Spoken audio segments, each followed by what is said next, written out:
Alright, good morning mga kamugila. Araw tayo na Sabado. So balik, turn over na ng project natin. Dito na naman tayo sa isang project natin. So, may bibilhin ako mga kamugila.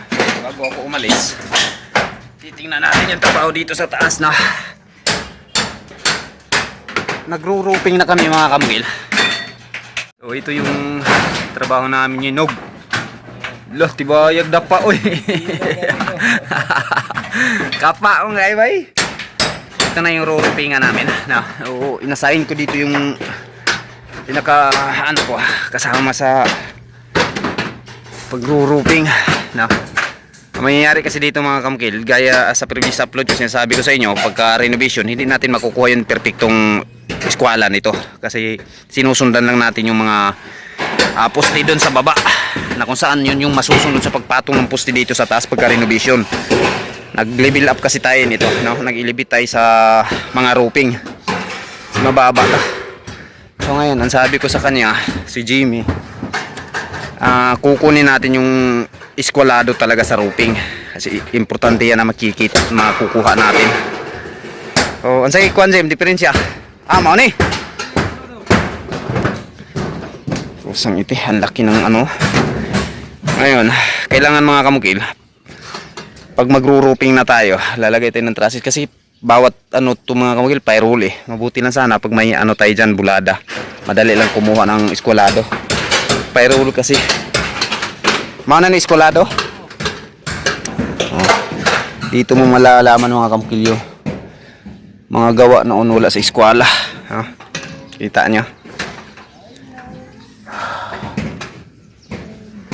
Huwag ditirin siya, no? Mau na? Dito. Dito, straight na dito, Jim, no?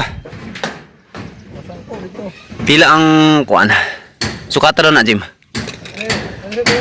Mga 28.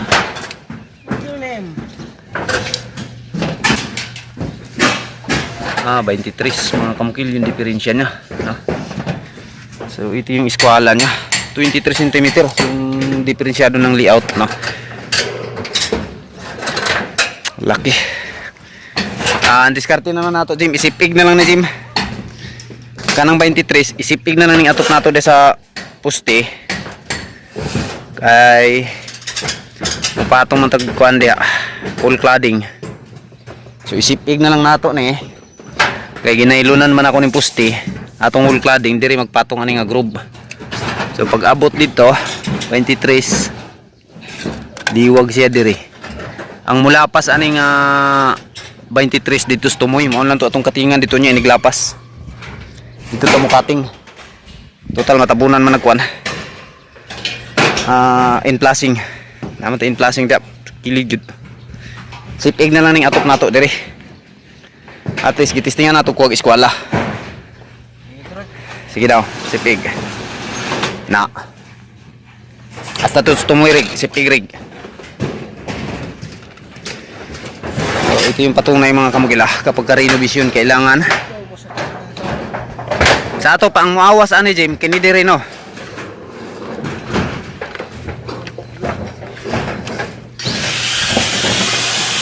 Kailangan mga kamukil bago natin tirahin to, gawin muna natin lahat ng paraan, no? Si Jimmy kasi mapagkakatiwalaan na to eh. Pagdating sa mga ganito si Jimmy na yung talagang mapagkakatiwalaan ko. So lahat ng paraan ginawa muna namin. Ngayon ito na yung pinakahuling diskarte ko, pero hindi ko pa ito pinaano kay Jimmy. Pinagplanuhan ko na ito mga kamukil kung ano yung mga pwedeng mangyari pag hindi kaya sa eskwela, ano yung susunod na gagawin. O kaya madali ko na lang ma-resolve, no? Hindi pa ginagawa, napaplanuhan ko na to. Okay, okay na lang.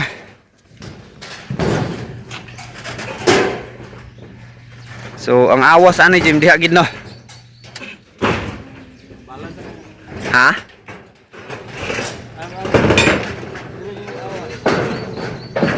Pag abot ka dito, testing daw, ug sukat Jim. Dire ang awas no, diha ta ang cutting. Ang kuyo dito ma-short pod. Ma-short dito. Sa ato pag abot dito, testing daw sukat Jim. Ha? Basig siya dako kay gawas niya pag abot diri short. Tulo na lang katok madugang ani.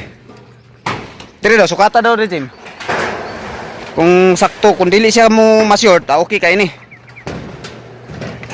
Na, gikan diri. 100 lang sarado. Dapat gikan dia 300 pa na akuan pa na 300.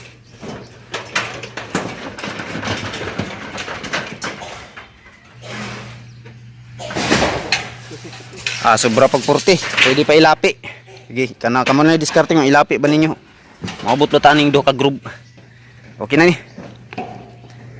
Ang sobra dito Jim, kamo lang to katingan Jim. Og di gin makakuan mo sa awas man di man ma-straight atong flashing ana. Okay na nan atong flashing makapatong yung tarong. Ang atong in flashing. Okay, okay na na. Kakita mo tick scroller. Sa ato pang kulang tick screw no. Sige, mulakaw sa ko. Ha? O kana gamitan lang sa ninyo. Tempo kuanin lang sa inyo, butang ilag tagpila ka buok kay nigbalik na ako. Mag nanay tick screw. O blind rivet. Ang kinila ikuan ninyo Jim. Matik screw na ibalhin man yun no. Pero ang problema ang dusi ani nasi babaw. Diri lang yung ibutan ang dusi. Ang 15 diri. Sige malakaw na ko or makapalit og tick screw. Okay, problem is solved mga kamukila. Yun yung lagi ko sinasabi mga kamukila, kailangan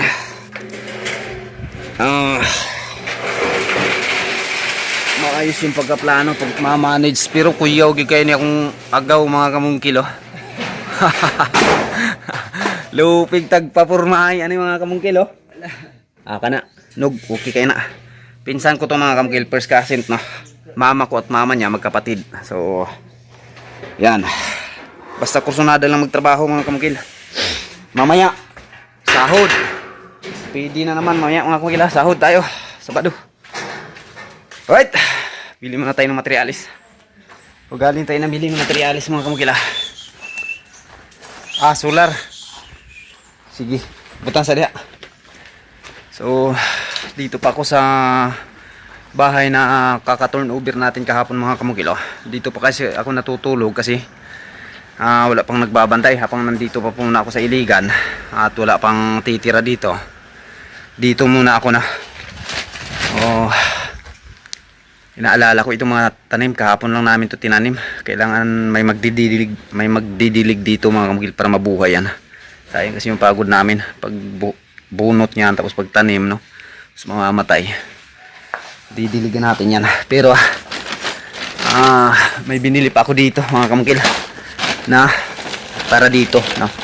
Mga padlock yan, gloves para sa mga kasama ko kasi ano yan ito yung mga padlock ko padlock sa gate. Unsa man na? Nagbiling ka dito isda wala? Wala man ka magtugon. Iyay ka. Ang problema dito na po mo sige na. Bilang. Papilihan saan ng isda. Okay. Binayaran natin yung utang natin mga kamukil. Isa yan sa sumasalba sa akin pag wala tayong pera pang pakain sa kasama natin. Nangungutang tayo dyan. Ngayon, ilak natin to. Safety no. Kailangan safety. 3 lock tong binili ko. Ito yung ating turnover kahapon na project. Pero may ikakabit pa ko dito yung pinaka floor mat nya sa doon sa kusina. Yun yung kulang at saka isang outlet na. So nandito pa naman ako matutulog. Papasalamat din ako kina ma'am. Pinapatulog pa tayo dito at wala pa kasi daw magbabantay. Dito muna tayo. Malapit lang naman yung isang project ko dito mga kamukil. Yung nakikita nyo kanina nagro-roping tayo. Malinis siya no. Ito yung inaalala ko. Sana bago ako makauwi ng Davao, makikita ko na tong mabubuhay na siya. Maganda kasi ito mga kamukil. Pag mabubuhay ito, magkakaroon ng linong dyan. No? Pwedeng lagyan ng tibul yan. Dyan. Pagkahapon kasi magandang tambayan dito eh. Malamig. Okay, kabit natin ito. Yan. Safety na ito mga kamukil. No? So, ganyan tayo no. Ano man yung pakiusap ng mga kliyente sa atin, ginagawa natin yan. Yan. Itong dalawa dito to. Buksan natin to. So, ito yung problema dito magkasya.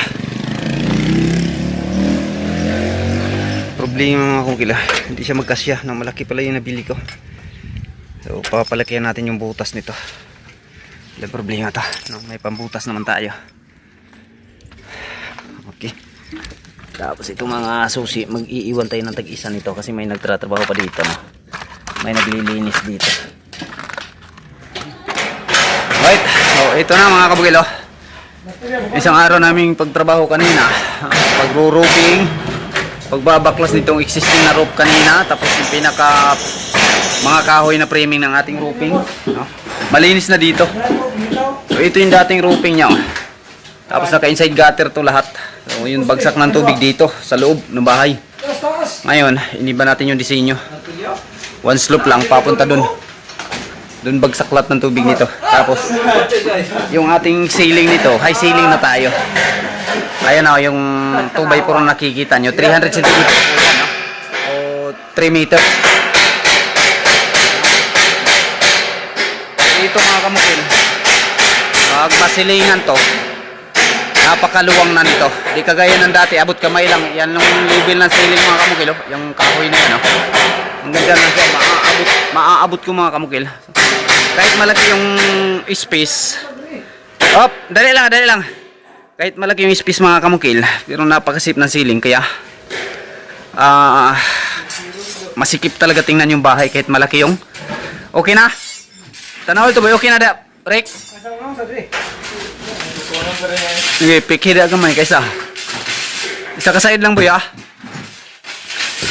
Ito na lang huling lalagay mga kamukil, tapos pahinga na. Alas 4 pasado na kasi. Tapos dito, okay, pati dito mga kamukil, oh, pinabuhusan na natin, no? So malalim po yan sa ilalim. Binuhusan natin yung ating puting rebar. Tapos yan na yung poste natin, no? Tubular na papuntang taas, no? Kailangan mo maglatag ng tubular, magposte ng tubular itong mga kamukil kasi bawal tayong dumikit dyan, no? Yan kasi yung boundary. So ibig sabihin, hindi ko sure mga kamukil, basta kung sino unang makakagamit dyan, yung sa susunod, yung huling makakagamit o yung pinakaano talaga nito mga kamukil, boundary, yung side dito sa iyo, yung side doon sa kanila din, no? Yun yung batas talaga, bawal kang lumampas doon. Kahit anong kunting bagay lang na makakalampas doon, bawal na po yan, no? Yung tubig na itatapon doon, bawal po yan. So ngayon, para makasigurado ako at wala nang kuskus balungos pagkatapos nito, ginawan ko siya sa rin poste. Experience na kasi itong mga kamukil, no? Pagka mga firewall, sabi ng may-ari dito sa trabaho, sige ako nang bahala, basta gawin nyo lang yung gusto nyo, no? Ganon yung sabi ng may-ari sa akin noon. Tapos nung nagawa na namin, ilang buwan lang natapos namin yung project, ako yung sinisisi. Alaman pala ng gumagawa na bawal, bakit niya pinalabas? Ganon yung, kaya ngayon mga kamukil, papayag ko hindi yung may-ari dahil ako yung nakakaalam. Susundin ko kung ano yung nasa tamang pagkagawa, no? Pagkaalam natin bawal talaga yan, huwag na natin pilitin. So ito mga kamukil, safety tayo dito, no? Hindi tayo nakikialam dun sa kabila. Yun talagang part lang na may-ari, yung ating trabaho dito. So pwede na tayong Monday mga kamukil, pag sira nito, pwede na kami mag ceiling joist kaagad. Ito yung sinasabi ko, no? Habang patuloy yung pagtatrasis doon, may magsi-ceiling joist na dito, may magkikisami na. Okay, so tamang-tama, matapos yung pagtatrasis nila doon, ceiling joist dito, magsusunod ako sa pag-electrical. Ako yung mag-electrical dito. So yan lang mga kamukila, maraming salamat.